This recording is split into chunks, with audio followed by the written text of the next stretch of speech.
जय हिंद दोस्तों, आप सभी का न्यू ऑक्सफोर्ड एजुकेशन में स्वागत है। चलिए हम आज बिहार पुलिस क्लब का साइंस का प्रैक्टिस सेट नंबर 2 बनाने जा रहे हैं। साइंस का प्रैक्टिस सेट नंबर 2 बनाने जा रहे हैं। ये आपका साइंस का प्रैक्टिस नंबर 2 है, यानी इससे पहले आपको हम इसका प्रैक्टिस सेट नंबर 1 करवा चुके हैं, जिसमें आपका फिजिक्स और केमिस्ट्री का जितने भी आपका न्यूमेरिकल क्वेश्चन पूछे गए थे सभी क्वेश्चन को हम सोल्व करवा दिए हैं। यदि आप यह वीडियो नहीं देखे हैं तो इसके प्लेलिस्ट में आकर जरूर देख लीजिएगा, आपके एग्जाम के लिए बहुत ही फायदेमंद रहने वाला है। चलिए हम स्टार्ट करते हैं आपका क्वेश्चन नंबर फर्स्ट से।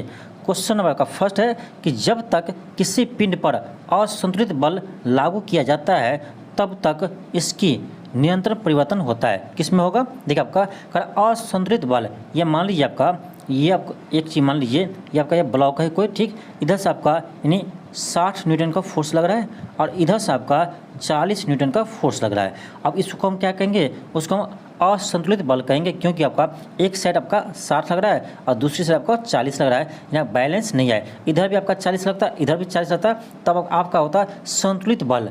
या यहाँ क्या आपका यहाँ पर असंतुलित बल है, यानी देखिए इस केस में क्या होगा, यह यानी यह जो ब्लॉक है तो इधर आपका क्या रहा है तो 60 न्यूटन फोर्स लग रहा है, इधर आपका 40 लग रहा है, यानी आपका ये इधर की ओर क्या करेंगे तो गति करेंगे। तो ध्यान रखिए, जब आपका किसी भी पिंड पर असंतुलित बल लगता है तो उसके चाल में क्या होगा तो निरंतर परिवर्तन होगा। आपका ऑप्शन क्या होगा तो सी होगा। चलिए हम आगे बढ़ते हैं।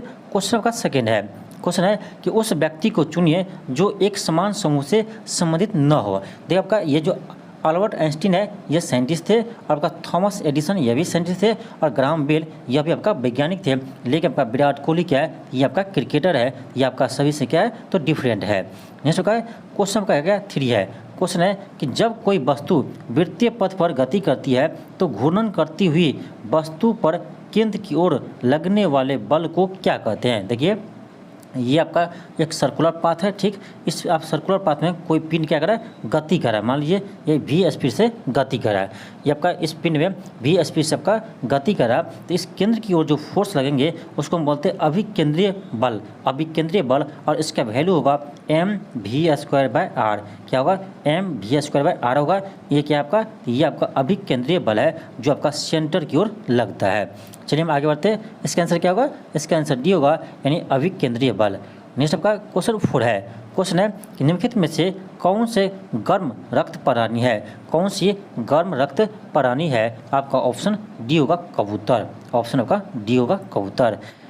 नेक्स्ट है क्वेश्चन 5 है। क्वेश्चन है कि निम्नलिखित में से कौन सा जानवर प्राध्वनि उत्पन्न कर सकता है? आपका ऑप्शन डी होगा। चलिए नेक्स्ट आपका क्वेश्चन नंबर 6 है।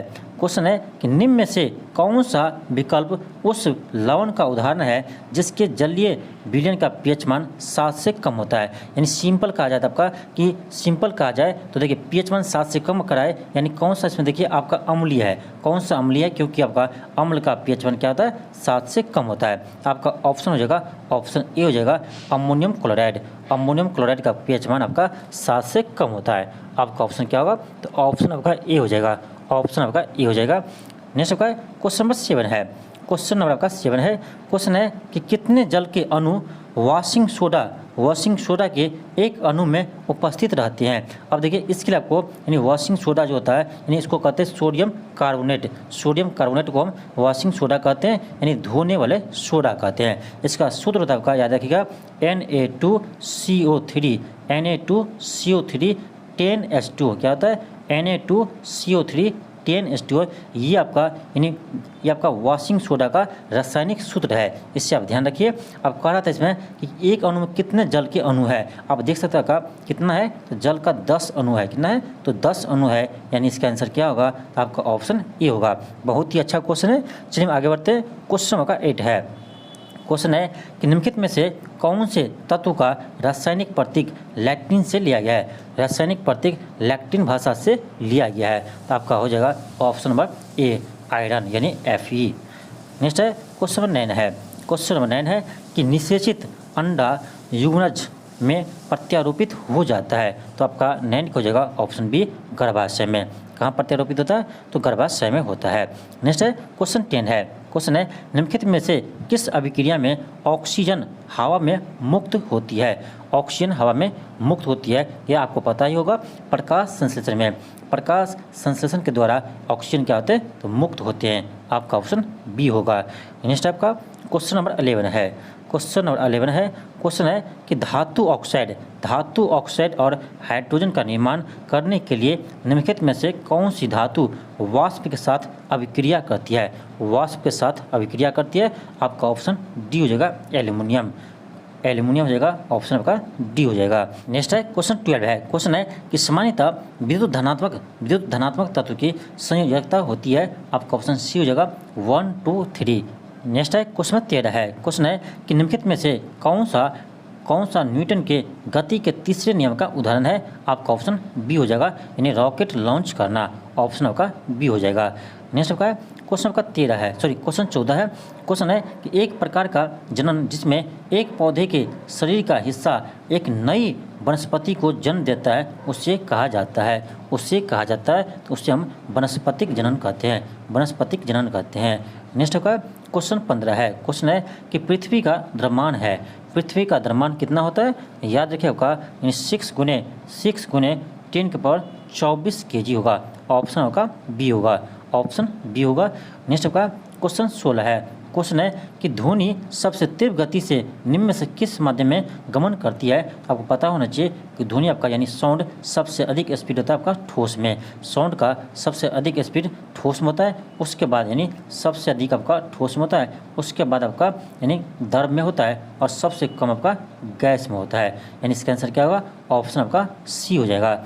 नेक्स्ट है क्वेश्चन 17 है। क्वेश्चन है कि निम्न में कौन ठोस, द्रव एवं गैस तीनों अवस्था में पाए जाते हैं? तो अधातु आपका तीनों अवस्था में पाए जाते हैं। ऑप्शन आपका डी होगा।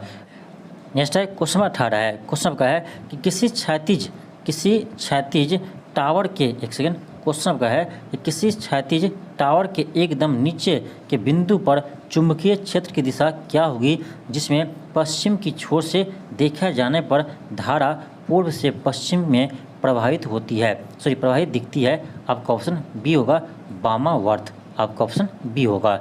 नेक्स्ट आपका क्वेश्चन आपका है फिर यहाँ आपका क्वेश्चन नंबर 1 से स्टार्ट है। क्वेश्चन है कि मधुमक्खी के डंक का इलाज करने के लिए किस घोल का उपयोग किया जाता है? मधुमक्खी के डंक के इलाज करने के लिए किस घोल का उपयोग किया जाता है? यह करता है आपका ऑप्शन डी होगा, बेकिंग सोडा का यूज किया जाता है। बेकिंग सोडा का रासायनिक नाम होता है सोडियम बाइकार्बोनेट को हम बेकिंग सोडा कहते हैं, और इसका सूत्र होता है, याद रखिएगा, NaHCO3। इसे हम बेकिंग सोडा कहते हैं, यानी सोडियम बाइकार्बोनेट कहते हैं। नेक्स्ट है क्वेश्चन 2 है। क्वेश्चन है कि एक प्रस्वेदी यौगिक है। आपका ऑप्शन होगा सी हो जाएगा, यानी फास्फोरस पेंटाऑक्साइड। ऑप्शन आपका सी होगा। नेक्स्ट आपका क्वेश्चन 3 है। क्वेश्चन है कि जब एक गिलास पर रखे गए कार्ड को उंगली से धक्का दिया जाता है तो उस पर रखा सिक्का गिलास में गिर जाता है, और यह कथन किस नियम को व्याख्यात करता है? आपका क्या होगा? तो 3 का आपका ऑप्शन सी हो जाएगा, जड़त्व का नियम। किसको व्याख्या करता है? तो जड़त्व के नियम का व्याख्या करता है। नेक्स्ट आपका क्वेश्चन नंबर 4 है। क्वेश्चन है कि परमाणु के भीतर न्यूट्रॉन द्वारा प्रोटॉन पर आरोपित बल कहलाता है। परमाणु के भीतर न्यूट्रॉन द्वारा प्रोटॉन पर आरोपित बल क्या कहलाता है? यह कहलाता है आपका नाभिकीय बल। क्या कहलाते हैं? नाभिकीय बल कहलाते हैं। नेक्स्ट है क्वेश्चन 5 है। क्वेश्चन है कि कौन सा ऊतक पौधे को कठोर और दृढ़ बनाता है? आपका ऑप्शन सी हो जाएगा, नेक्स्ट है क्वेश्चन नंबर 6 है। क्वेश्चन है कि निम्नलिखित में से मत्स्य वर्ग की विशेषता नहीं है? आपका ऑप्शन डी हो जाएगा। नेक्स्ट है क्वेश्चन 7 है। क्वेश्चन है कि मनुष्यों में पाए जाने वाले प्लेसेंटा ऊतक द्वारा निम्न में से कौन सा काम किया जाता है? आपका ऑप्शन डी हो जाएगा कि भ्रूण से अवशिष्टों को बाहर निकालना और भ्रूण को पोषण प्रदान करना। ऑप्शन आपका डी होगा। नेक्स्ट आपका क्वेश्चन नंबर 8 है। क्वेश्चन नंबर आपका 8 है कि रक्त में शर्करा यानी शुगर के स्तर में वृद्धि का पता किसकी कोशिकाओं द्वारा चलता है? आपका ऑप्शन हो जाएगा डी, अग्नाशय द्वारा। नेक्स्ट है क्वेश्चन 9 है। क्वेश्चन है जर्मेनियम, आर्सेनियम, सेलेनियम और ब्रोमीन के परमाणुओं में कक्षाएं होती है। तो 4 कक्षाएं होती है। आपका ऑप्शन क्या होगा? तो डी हो जाएगा। नेक्स्ट आपका है क्वेश्चन नंबर 10 है। क्वेश्चन कह रहा है कि धातुओं की विद्युत प्रतिरोधकता का सही क्रम चुनें। विद्युत प्रतिरोधकता का सही क्रम चुनें। तो आपका 10 का क्या होगा? अब देखिए 10 का क्या होगा। कह रहा विद्युत प्रतिरोधकता यानी रेजिस्टिविटी, तो सबसे आपका यानी कम रेजिस्टिविटी किसका होगा? तो आपका चांदी का होगा, यानी Ag। चांदी का आपका रेजिस्टिविटी सबसे कम होता है, यानी कंडक्टिविटी आपका सबसे अधिक होता है किसका? चांदी का। तो कंडक्टिविटी आपका सबसे अधिक होता है, इसका मतलब आपका रेजिस्टिविटी यानी प्रतिरोधकता आपका सबसे कम होता है किसको? तो चांदी का। तो आपका ऑप्शन क्या होगा? तो सी हो जाएगा। ऑप्शन आपका सी आ जाएगा 10 का।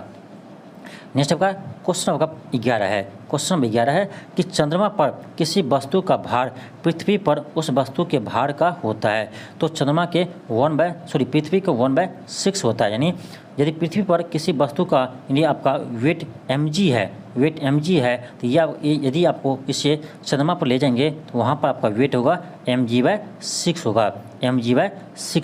तो ध्यान दीजिए, आपका वेट चेंज होता है यानी भार चेंज होता है, द्रव्यमान चेंज नहीं होता है। अब मान लीजिए आपसे क्वेश्चन पूछा जाए कि कोई वस्तु है जिसका पृथ्वी पर आपका वो 60 kg का है, कोई वस्तु है जो पृथ्वी पर 60 kg का है और उसे हम चंद्रमा पर लेकर चले जाएंगे तो वह कितने kg का हो जाएगा। तो इसे मत कर देना कि 10 kg का हो जाएगा, 1/6 से भाग मत देना, क्योंकि ये क्या ये आपका द्रव्यमान है और द्रव्यमान आपका चेंज नहीं होता है। यदि पृथ्वी पर वो 60 kg है तो उसको कहीं भी लेकर चले जाइए वो 60 kg ही रहेगा, वो नहीं बदलेगा, यानी आपका द्रव्यमान चेंज नहीं होता है, भार चेंज होता है। अब मान लीजिए ऐसे ही एक क्वेश्चन आपसे पूछा जाए कि किसी वस्तु का भार पृथ्वी पर 60 न्यूटन है। ध्यान दीजिए, भार क्या है? तो भार एक आपका बल है, फोर्स है, और फोर्स का ऐसे यूनिट आपका न्यूटन होता है, तो भार का यूनिट भी क्या होगा? न्यूटन होगा। अब कहा जाए कि किसी वस्तु का यानी भार 60 पृथ्वी पर 60 न्यूटन है, तो उसे जब चंद्रमा पर ले जाएंगे तो उसका भार क्या होगा? अब होगा 1/6, यानी अब हो जाएगा 10 न्यूटन। अब होगा आपका 10 न्यूटन। तो ध्यान दीजिएगा, भार चेंज होता है आपका, लेकिन इसका द्रव्यमान चेंज नहीं होता है, इस बात को आपको ध्यान रखना है। इसका आंसर क्या होगा? ऑप्शन ए होगा। नेक्स्ट आपका क्वेश्चन आपका 12 है। क्वेश्चन आपका 12 है। क्वेश्चन है कि उस लवण का उदाहरण बताइए, निम्न में से कौन सा है जिसके जलीय विलयन का मान pH मान 7 से कम होता है, यानी अम्लीय होता है। आपका ऑप्शन ए होगा अमोनियम क्लोराइड। अमोनियम क्लोराइड आपका अम्लीय होता है। नेक्स्ट आपका क्वेश्चन 13 है। क्वेश्चन है कि लेंस बनाने के लिए निम्नलिखित में से किसका उपयोग नहीं होता है? लेंस बनाने के लिए किसका उपयोग नहीं होता है? आपको पता होना चाहिए कि मिट्टी का उपयोग लेंस बनाने में नहीं किया जाता है। ऑप्शन आपका डी होगा। नेक्स्ट आपका क्वेश्चन 14 है। क्वेश्चन है कि धातुओं के किस गुण के कारण उनके पत्थर बनाने में आसानी होती है? आपका ऑप्शन डी हो जाएगा। ऑप्शन आपका डी हो जाएगा। नेक्स्ट है क्वेश्चन 15 है। क्वेश्चन आपका 15 है। 15 का आंसर आपका ऑप्शन सी हो जाएगा, कॉपर और निकेल। नेक्स्ट आपका क्वेश्चन आपका 16 है। क्वेश्चन है कि मछलियों के हृदय में कितने कक्ष होते हैं, यानी कितने कोष्ठ होते हैं? तो आपका मछली के हृदय में 2 कक्ष होते हैं। आपका ऑप्शन ए होगा। तो ये था आपका बिहार पुलिस का प्रैक्टिस सेट नंबर 2 था, यानी बिहार पुलिस के साइंस का प्रैक्टिस सेट नंबर 2 था। तो इसी तरह से आपको हम डेली साइंस का एक प्रैक्टिस सेट लेकर आएंगे। आप अभी से साइंस का क्वेश्चन को बनाइएगा, आपको एग्जाम तक धीरे धीरे आपका साइंस अच्छा हो जाएगा। देखिए, आपका बिहार पुलिस में आपका साइंस से अधिक क्वेश्चन पूछा जाता है, यानी आपका साइंस रिजल्ट डिसाइडेड हो जाता है कि आपका रिजल्ट डिसाइड करता है आपका साइंस ही। साइंस आपका अच्छा रहना चाहिए, क्योंकि आपका बिहार पुलिस में साइंस अधिक रहता है और अच्छे लेवल का क्वेश्चन रहता है।